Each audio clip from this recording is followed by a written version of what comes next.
Hey everyone, welcome back to Homegrown Passion. I'm Katie and I'm so excited today to show you my strawberry nutrient delivery system. I want to show you some really cool runoff gutters I've installed underneath my strawberries, and I'm really excited to show you the beginning of my outdoor melon build. So stay tuned.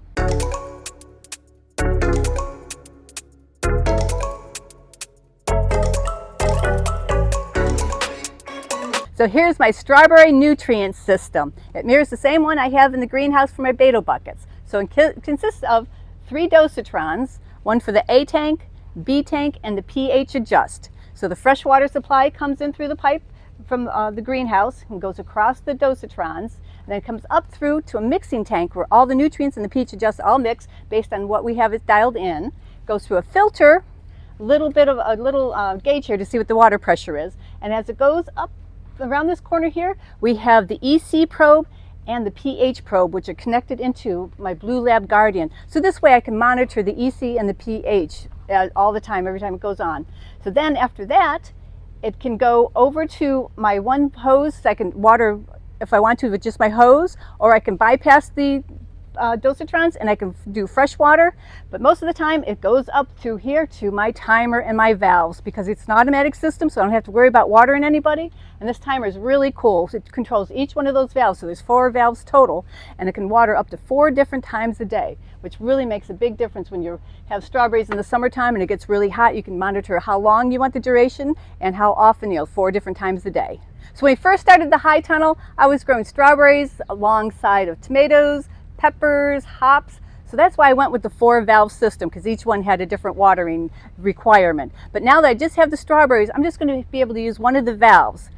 But I'm going to use the other ones to do my outside flowers, which I'm really excited about doing, cut flowers. And there's something new I'm going to do on the outside, which I'm really excited about, that I'll show you in a minute. So the strawberry plants have been in about a week. They're doing really good. They're shooting off a lot of leaves, and they're also putting out flowers. I have to go up and down every day and pick out flowers. I'm so surprised at how fast. Look, there's even one right there. So I've been hand watering them, so I'm so happy we're able to get the dosatron system hooked up, because last night we had a frost, but that's supposed to be the last one for the rest of the year. So it's going to be so much nicer to have this thing all automated.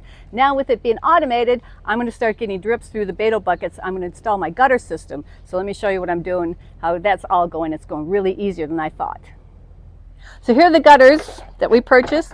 They're really nice and light plastic, and they have really simple gutter connectors that I can put them all together, and they just fit right underneath the Beetle buckets, and they're going to catch any water that drips down and puts it towards the end of the high tunnel. So let me go ahead and put one over here and show you how it's installed.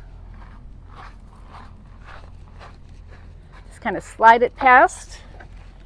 I already got a connector up here, and you just get down in there and get them into the little lip, and you slide them right in. So let me go on to the next one, and I'll get this whole row done in less than 5 minutes. What I really like about these gutters, they don't look like the typical gutter on a house. They look more like a trough, like it really goes with hydroponic system. So you just slide the new gutter into the existing connector. It's got a little lip on it, and just slides, usually slides really easily. Let me see here. There we go. Got them in. Make sure nobody's falling off. And I'll go make sure they're all centered once I get them all installed. Now looking down the line, it looks like I'm going to need to do a little support in the middle. Just maybe some wire to hold it up. Just like we had to put the zip ties on the water line. And then all the water should flow freely down to the back.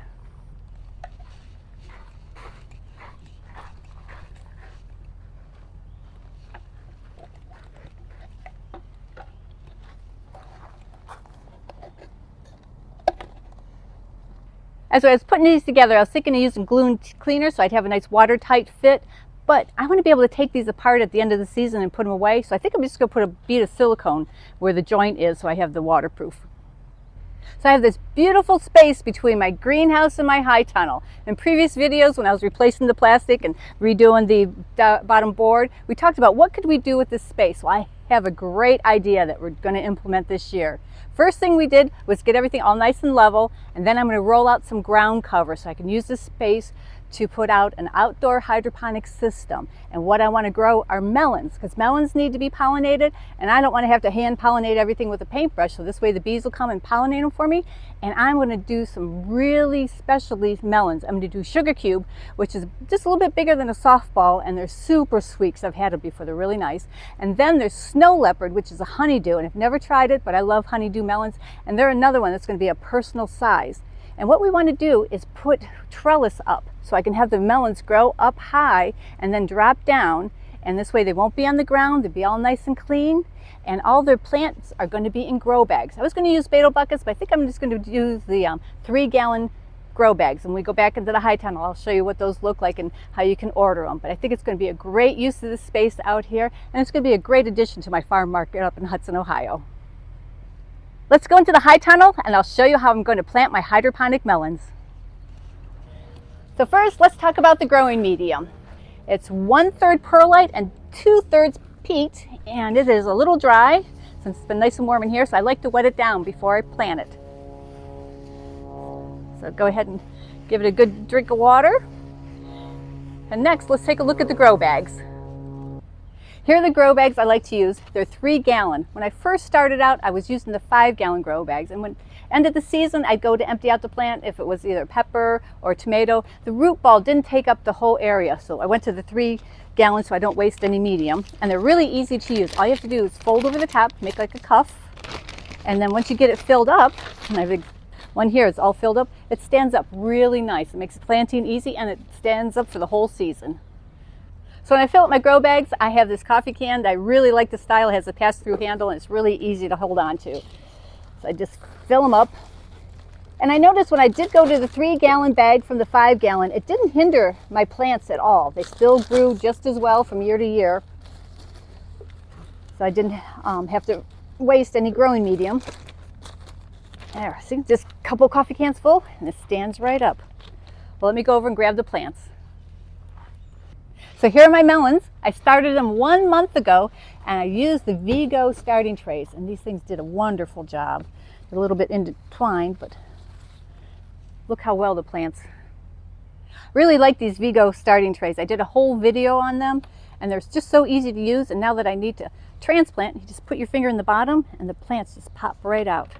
Oops, and look at the root system. Very happy plants. And I'm going to put 2 in each bag. And this variety is the Snow Leopard, which is the honeydew.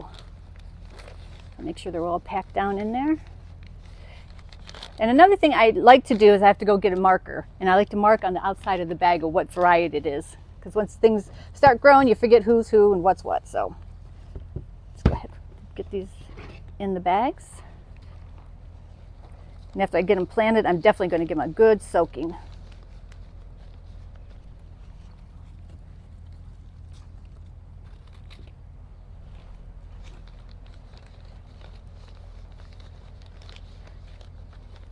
So the plants are going to hang out here in the high tunnel for a little while until we get the whole trellis system built.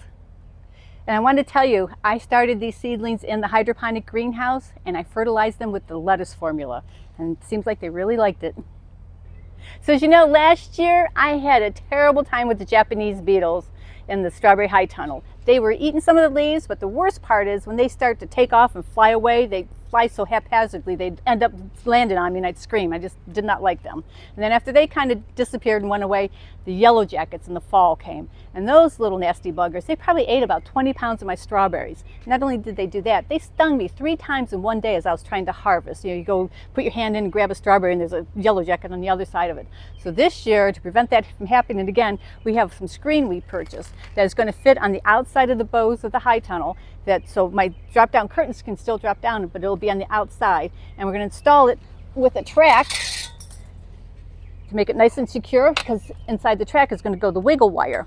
So make sure it doesn't blow around in the wind. But the only problem about installing the screen is going to restrict the airflow through the high tunnel. So we're going to install a couple exhaust fans to keep everything nice and cool. And talking about cooling, next month, which will be June, we're definitely going to put the shade cloth back over the top of the high tunnel, because last year that made a big difference. I bet you it dropped at 10-15 degrees every single day. So I hope you guys tune in next week so I can show you how this is all put together. So I wanted to show you what I do with my farm market tent in the off season. I use it for shade when I start my hanging baskets. So this year I started 1,100 flowers. I don't know what I was thinking, but it's going to be really pretty around here. I do about 50 hanging baskets around the house and the high tunnel and the head house every year. But this year I'm doing a raised bed for cut flowers, something I've never done before, and I'm going to have zinnias and snapdragons in there. And then I'm going to do more bedding plants up in my front yard, which will have petunias and marigolds. So I'll take you in the high tunnel and show you what I have growing. But right here on that table, I have my impatiens that grow in the shade really nice, and then I have ivy geraniums, would look really cool when they start cascading down the basket. Here's a sample of some of the flowers I started. Coleuses, little coleuses, wax begonias, and some more geraniums. And on the other side where it's a little bit sunnier, let's go over there and I'll show you my petunias and my marigolds. So I started a couple flats of marigolds. I'd like to mix variety because I always like a bunch of different colors. Started some zinnias, so I'd have an early crop of cut flowers for the zinnias. And then my petunias, let me grab them for you. And I cut these back once already so they start spreading out. You know, just like basil, you cut one stem off and it starts branching out and you get more flowers. So I hope you guys tune in next week because I know it's going to be a really good video. The weather's going to cooperate and I'm going to be able to get a lot of my outdoor projects completed, and I want to show you everything. So like always, leave me any questions, comments, and suggestions down below, and we'll see you guys next time.